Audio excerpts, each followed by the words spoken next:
Nam mô Bổn Sư Thích Ca Mâu Ni Phật. Chúng con xin truyền thỉnh chư tôn thiền đức hoan hỷ phân lập lượng ban thứ đệ an toàn. A Di Đà Phật.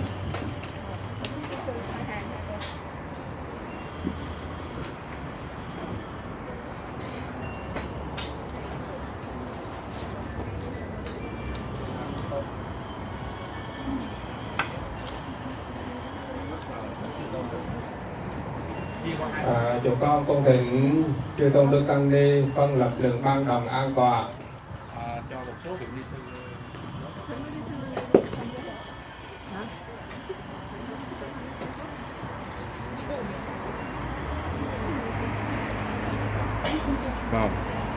Mời quý vị chúng ta đồng ngồi xuống những dãy ghế đó quý vị. Thầy hãy được sắp xếp cho đội hình cung nghinh đàng phan tạm lui ra bên ngoài. Sau khi chúng ta làm lễ xong rồi chúng ta xếp lại đội hình cung nghinh. Mời tất cả quý vị ngồi xuống những chiếc ghế. Sit down please.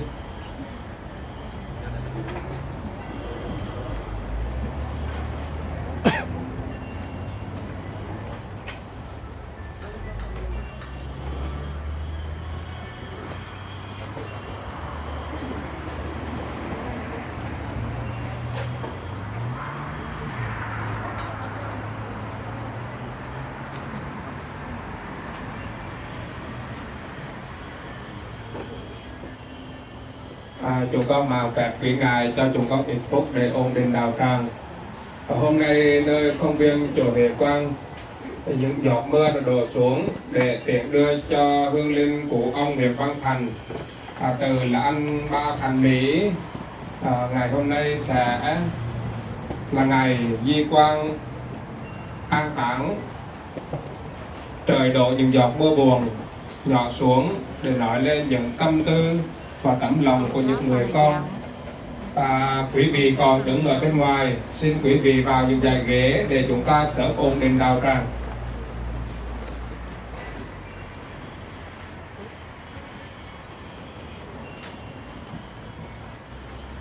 Trước khi chúng con bắt đầu cho buổi lễ ngày hôm nay, xin mời ban nhạc chúng ta cử lên một bản nhạc để tưởng nhớ đến hương linh anh Nguyễn Văn Thành từ anh Ba Thành Mỹ. Xin mời ban nhạc được bắt đầu.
Nam mô Bổn Sư Thích Ca Mâu Ni Phật. Ngưỡng bái bạch Hòa Thượng chứng minh, Hòa Thượng sám chủ, hiện tiền chư tôn tình đức tăng ni, chứng minh cho tang lễ hương linh của ông Nguyễn Văn Thành từ An Ba Thành Mỹ, pháp danh chân thiền sáng hôm nay. Ngưỡng bái bạch quý ngài, sự ra đi của hương linh Nguyễn Văn Thành đó là một sự mất mát lớn lao cho toàn thể gia đình, con cháu, thân bằng quyến thuộc. Sự sống nối liền với cái chết. Theo lời Đức Phật đã chỉ dạy, hay một con người sanh ra giữa cuộc đời này, ai cũng phải trải qua sanh lão bệnh tử. Nhưng trước sự ra đi của người chồng, người cha, người ông vô vàn kính yêu của chúng con, làm sao chúng con không đau xót thương nhớ, vì người đã suốt cả cuộc đời tận tụy lo cho những người con, từ khi lọt lòng cho đến lúc trưởng thành khôn lớn lên người, với bao nhiêu ân đức, với bao nhiêu nghĩa tình, hôm nay đã lặng lẽ ra đi để lại bao niềm thương tiếc. Và trong buổi lễ khiển điền tưởng niệm, khiển điền di quan hôm nay, người con trai thứ 5 sẽ đại diện cho tất cả những người con hiền cháu thảo có đôi lời phát biểu trong buổi lễ hôm nay. Xin trân trọng kính mời anh.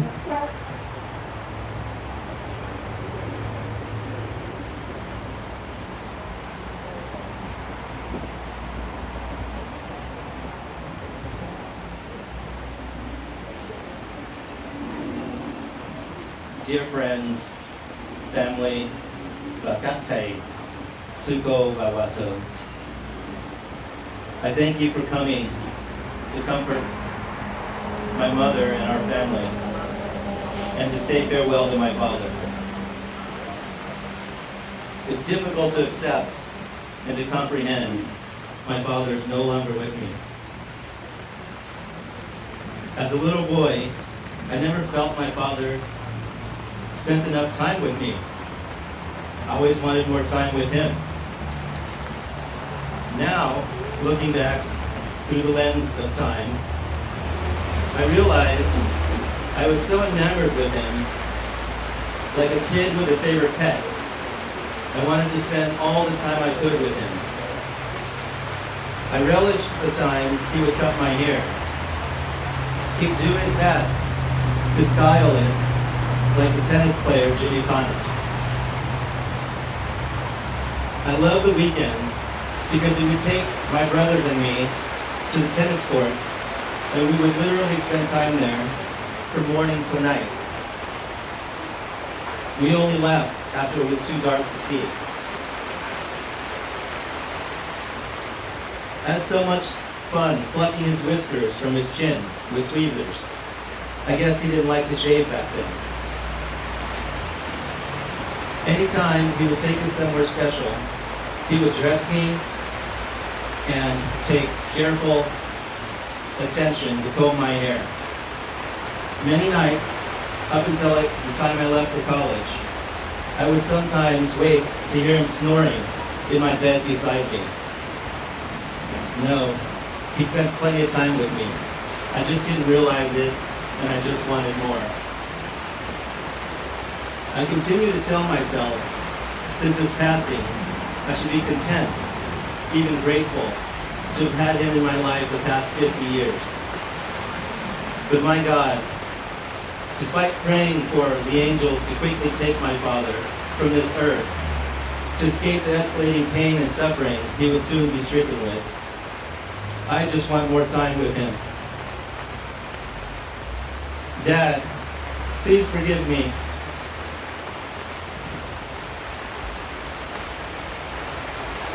I wasn't strong enough to stand beside you,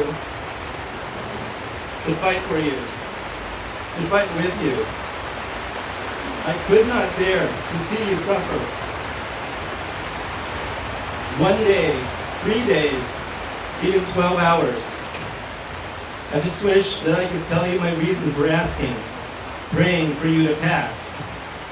I pray that you understand. I miss my father so much.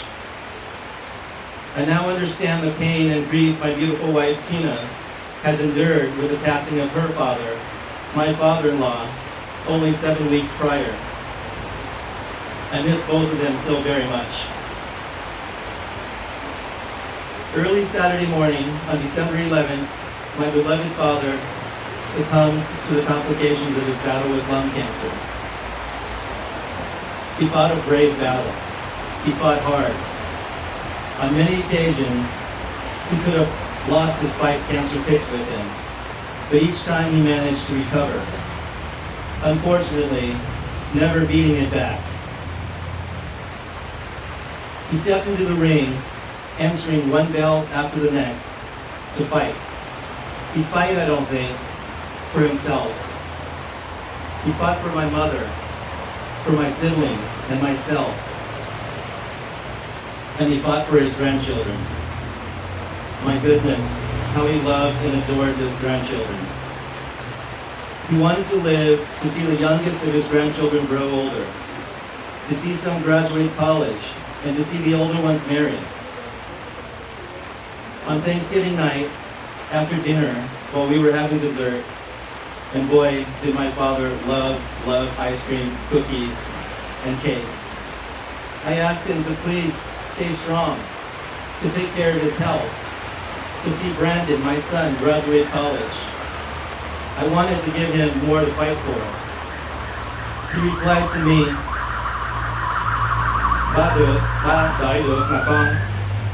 I can wait, son, he said to me. He was always so optimistic, always so positive about his health. But this time in his voice, I did not hear the conviction of his optimism. I played along, but I was heartbroken.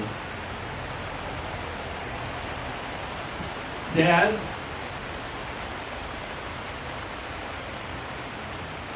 you will see your youngest grandchildren grow older. You will see your grandchildren go to college, and you will see grandchildren marry and start their own families. You will see all of this, just from a different vantage point. I know you will be looking down, high in the sky, from God and Buddha's heaven. Of this, I have no doubt. My father was something of a paradox. He wasn't Dr. Jekyll and Mr. Hyde, but for every trait he had, he seemed to possess the opposite as well.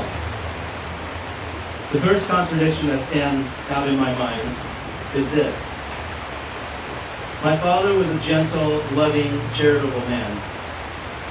He raised his 5 children with patience, understanding, very, very seldom ever becoming angry, hardly ever scolding any one of us. He guided and taught us his wisdom with gentle, kind words. On the flip side, I've heard him described as having the temper of a tiger, but none other than his own mother. He was hard and formidable to those who he needed to be. I have many stories and have witnessed to the detriment of the rascals who triggered my dad, his fearsome alter ego. I will save these stories for another occasion. My father worked hard, along with my mother, to build 3 successful and well-known restaurants. The restaurant industry is one of the toughest to find success, but he worked by hardly working. By any measure, he spent an inordinately few number of hours each day doing it. To illustrate my point, I give you his daily schedule, and this is the honest truth. He would wake between 11:30 a.m. to 12:30 p.m., arrive at our restaurant after 2 p.m. to read a paper while having lunch. Then he would do work, whatever that was. By 5:30, he would be off to the tennis courts, and he would return to the restaurant by 8:30 p.m. with a large table of friends, sometimes more, have dinner and drinks, and then several more drinks after. Like clockwork, this would be repeated daily for 30 years. My father was a man of few words, although in his later years, he would happily engage in talks about politics, sports, his past in Vietnam. I remember him as a man who would rather enjoy the banter of his friends at their table than monopolize their time with his own words. He would love to hear how my children were doing in school, what activities they're involved in, how they're doing in sports, only to offer in Vietnamese, "Nói giỏi quá," followed by a satisfied chuckle. Although he said little, when he spoke, he seemed to easily capture the attention and hearts of those who would hear him. And as for those 3 words and the soft chuckle he would give me regarding my 2 boys, those words were more than enough for me. My father was frugal, yet extravagant. He was not one to spend money freely on himself. He liked to save money for his children. A week before he passed, he told me he had a lot of cash that he kept from the monthly salary and profit from his Chinese restaurants. He sold those restaurants something like a dozen years ago. He said to me from his hospital bed, "I hardly spent any of it." He kept everything for his children. Each time Tina and I would give him a new pair of loafers or a new jacket, he would gripe about spending too much money for these things. He would gripe about a pair of shoes. When I or any of my siblings needed a big check for an investment or a down payment for a property, he would unhesitatingly write a 6-figure check without flinching. He was extravagant with us because all his life, he and my mother worked only to provide for us. Dad, I don't know what my brothers and sisters and I did to deserve a father like you, but we are truly grateful to have had you be the shoulders that we've stood on for our entire lives. A good friend of mine told me I would see my father soon. He said, "I will see my father, say hello when I see my reflection in the mirror. I will see my dad when my boys give me a certain look. I will see my dad when I perform an act he instilled in me." I love you, Dad. Come to him back. I miss you. I will miss your deeply warm smile and sparkling eyes each time I saw you. I hope to see you soon. Ba ngủ ngon, ba theo kệ Phật. A Di Đà Phật.